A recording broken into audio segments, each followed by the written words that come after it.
ಆರ್ಥಿಕ ನೆರವು ನೀಡಲು ಮುಂದಾಗಿರುವುದು ಸ್ವಾಸ್ಥ್ಯ ಸಮಾಜದ ಲಕ್ಷಣವಾಗಿದೆ. ವೈದ್ಯಕೀಯ, ಪಶುವೈದ್ಯಕೀಯ, ಕೃಷಿ, ತಾಂತ್ರಿಕ ಹಾಗೂ ದಂತ ವೈದ್ಯ ಕ್ಷೇತ್ರಗಳಲ್ಲಿ ಅಧ್ಯಯನ ಮಾಡಿಸ್ಕಾರವನ್ನು ನೀಡುತ್ತಾ ಬರಲಾಗಿದೆ. ಇದು 4ನೇ ವರ್ಷ. ಆರ್ಥಿಕ ಹಿಂಜರಿಕೆಯ ಸಮಸ್ಯೆಯನ್ನು ಎದುರಿಸುವ ವಿದ್ಯಾರ್ಥಿಗಳಿಗೆ ಆರ್ಥಿಕ ನೆರವು ನೀಡಿ ಪ್ರೋತ್ಸಾಹಿಸಲಾಗುತ್ತಿದೆ. ಇವರ ಸಮಾಜಮುಖಿ ಕಾರ್ಯಗಳಿಗೆ ಕರ್ನಾಟಕ ಸಂಘ ಬೆನ್ನೆಲುಬಾಗಿ ನಿಂತಿದೆ. ಇದರ ಜೊತೆಗೆ ಮೊದಲ ಬಾರಿಗೆ 25,000 ರು ನಗದು ಹಾಗೂ ಫಲಕದೊಂದಿಗೆ ಶ್ರೀಮತಿ ನಿಂಗಮ್ಮ ಪಟೇಲರ ಜೋಗಿಗೌಡರ ಕೃಷಿ ಪ್ರಶಸ್ತಿಯನ್ನು ಪ್ರದಾನ ಸ್ಮರೇ ನಿತ್ಯಂ ಕೋಟಿ ಸೂರ್ಯ ಸಮಪ್ರಭಂ ನಿರ್ವಿಘ್ನಂ ಕುರು ಮೇ ರೂಪಮೂರ್ತಿ ವಿನಾಯಕ ವಿಘ್ನ ವಿನಾಶಕ ಓಂಕಾರ ರೂಪ ಗಜರೂಪ ವಿನಾಯಕ. ನೆನೆಸ್ಕೊಳ್ಳೋಣ. ಕವಿ ಅನ್ಸೂಗೆ ಸೋಮಶೇಖರ್ ಅವರ ಸಾಹಿತ್ಯ.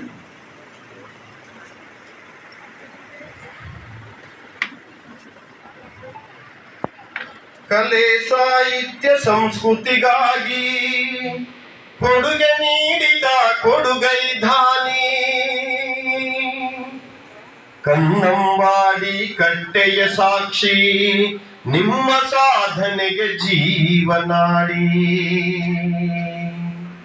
ಮರೆಯುವುದುಂಟೆ ಮೈಸೂರು ದೊರೆಯ ಶ್ರೀ ನಾಲ್ವಡಿ ಕೃಷ್ಣರಾಜ ಒಡೆಯ. ವಿದ್ಯೆಯ ಕಲಿತು ತತ್ವಜ್ಞಾನಿಯಾಗಿ ಆಡಳಿತ ಸೂತ್ರ ಹಿಡಿಯುತ್ತ ಸ್ವತಂತ್ರ ರಾಜರಾಗಿ ನವ ಮೈಸೂರಿನ ನಿರ್ಮಾತೃಗಳಾಗಿ. ಕಾರಣ ಏನು ಅಂತಂದ್ರೆ, ದಾನ ಅಂದ್ರೆ ಏನು ಅಂತ ಏನಾದ್ರು ಅದನ್ನ ವ್ಯಾಖ್ಯಾನಿಸೋದಕ್ಕೆ ನಿರ್ವಚಿಸೋದಕ್ಕೆ ಪ್ರಯತ್ನ ಪಟ್ರೆ ನಮ್ಮ ಬಳಿ ಇರುವಂತದ್ದನ್ನ ಇನ್ನೊಬ್ಬರಿಗೆ ಕೊಡುವಂತದ್ದನ್ನ ದಾನ ಅನ್ನುವ ವ್ಯಾಖ್ಯಾನದಲ್ಲಿ ನಾವು ನಿರ್ಧರಿಸ್ತೇವೆ. ಆದ್ರೆ ನಿಜವಾದ ದಾನದ ಪರಿಕಲ್ಪನೆ ಏನು ಅಂತಂದ್ರೆ, ನನಗೆ ಅಗತ್ಯ ಇದ್ದದ್ರಲ್ಲಿ ಒಂದು ಪಾಲನ್ನ ಇನ್ನೊಬ್ಬರಿಗೆ ಕೊಡೋದು, ನನ್ನ ಉಳಿದದ್ದನ್ನು ಕೊಡೋದು ದಾನ ಅನ್ನಿಸ್ಕೊಳ್ಳೋದಿಲ್ಲ. ಪಾರಿಭಾಷಿಕವಾಗಿ, ಆಧ್ಯಾತ್ಮಿಕವಾಗಿ ನನಗೆ ಬೇಕಾದ್ರಲ್ಲಿ ಒಂದು ಪಾಲನ್ನು, ನನಗೆ ಇಷ್ಟು ಊಟ ಬೇಕು, ಅಷ್ಟರಲ್ಲಿ ಒಂದು ಪಾಲನ್ನು ಇನ್ನೊಬ್ರು ಕೊಟ್ಟು ನನಗೆ ಅದರಲ್ಲಿ ಒಂದು ಪಾಲನ್ನು ತೆಗೆದುಕೊಳ್ಳುವಂಥದ್ದನ್ನ ದಾನ ಅಂತ ಕರೀಬಹುದು ಅನ್ನುವಂಥದ್ದು ಆಧ್ಯಾತ್ಮಿಕವಾದ ಪರಿಭಾಷೆ. ಏನಕ್ಕೆ ಈ ಮಾತು ಹೇಳ್ತಾ ಇದ್ದೀನಿ ಅಂದ್ರೆ, ಇಡೀ ಕಾರ್ಯಕ್ರಮದ ಕೇಂದ್ರವಿದ್ದು ಇಡೀ ಕಾರ್ಯಕ್ರಮದ ಆಯೋಜಕರಾಗಿರ್ತಕ್ಕಂಥ ರಾಜಶೇಖರಯ್ಯ ಮತ್ತು ಅವರ ಕುಟುಂಬ ವರ್ಗಕ್ಕೆ ಸಂಬಂಧಪಟ್ಟಂತೆ ಬಹಳ ಶ್ರೀಮಂತರೇನಲ್ಲ. ಆದ್ರೆ ವಿದ್ಯಾರ್ಥಿಗಳಿಗೆ ನಾವು ಪ್ರೋತ್ಸಾಹ ಕೊಡಬೇಕು ಅನ್ನುವ ಮನಸ್ಥಿತಿ ಅವರಿಗೆ ಬಂತಲ್ಲ, ಅದಕ್ಕೋಸ್ಕರ ಅವರು ಅಭಿನಂದನಾರ್ಹರು. ಒಂದು 5 ನಿಮಿಷ ಹೆಚ್ಚಿಗೆ ವೇಳೆ ತಗೋತೀನಿ. ಅಭಿನಂದನಾ ಭಾಷಣ ಇರೋದಿಲ್ಲ, ಆದ್ರಿಂದ ಅದನ್ನು ಸೇರಿಸ್ಕೊಂಡು ಮಾಡುವ ಆದೇಶವನ್ನು ಜಯಪ್ರಕಾಶ್ ಅವರು ಕೊಟ್ಟಿದ್ದಾರೆ. ರಾಜಶೇಖರಯ್ಯ ದಂಪತಿಗಳು ತಮ್ಮ ಮಗನನ್ನ ಒಬ್ಬನೇ ಮಗನನ್ನ ಅಪಘಾತದಲ್ಲಿ ಕಳ್ಕೊಳ್ತಾರೆ. ಪುತ್ರ ಶೋಕಂ ನಿರಂತರಂ ಅನ್ನುವಂಥದ್ದು ಒಂದು ಮಾತು.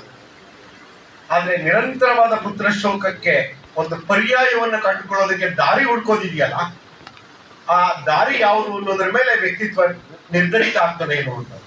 ನಾವೇನೇನೋ ಮಾಡ್ತೇವೆ, ಏನೆಲ್ಲ ಮಾಡ್ತೇವೆ, ಆದ್ರೆ ರಾಜಶೇಖರಯ್ಯ ದಂಪತಿಗಳು ಆಯ್ಕೆ ಮಾಡಿಕೊಂಡ ದಾರಿ ಯಾವುದು ಅಂದ್ರೆ, ನನ್ನ ಮಗನ ಕಳ್ಕೊಂಡಿದ್ದೀವಿ, ಆತ ಸಬ್ ಇನ್ಸ್ಪೆಕ್ಟರ್ ಪೋಸ್ಟ್ಗೆ ಪ್ರಯತ್ನ ಪಡ್ತಾ ಇದ್ದ, ಓದುವ ಮಕ್ಕಳಿಗೆ ನಾನು ಸಹಾಯ ಮಾಡುವುದರ ಮೂಲಕ ನನ್ನ ಮಗನನ್ನ ಚಿರಸ್ಥಾಯಿಗೊಳಿಸ್ತೇವೆ ಅಂತ ಹೆಜ್ಜೆ ಇಟ್ಟಿದ್ದಾರಲ್ಲ, ಅದಕ್ಕೋಸ್ಕರ ಮೊದಲಿಗೆ ರಾಜಶೇಖರಯ್ಯ ದಂಪತಿಗಳಿಗೆ ನಿಮ್ಮೆಲ್ಲರ ಪರವಾಗಿ ನಾನು ಅಭಿನಂದನೆಗಳನ್ನು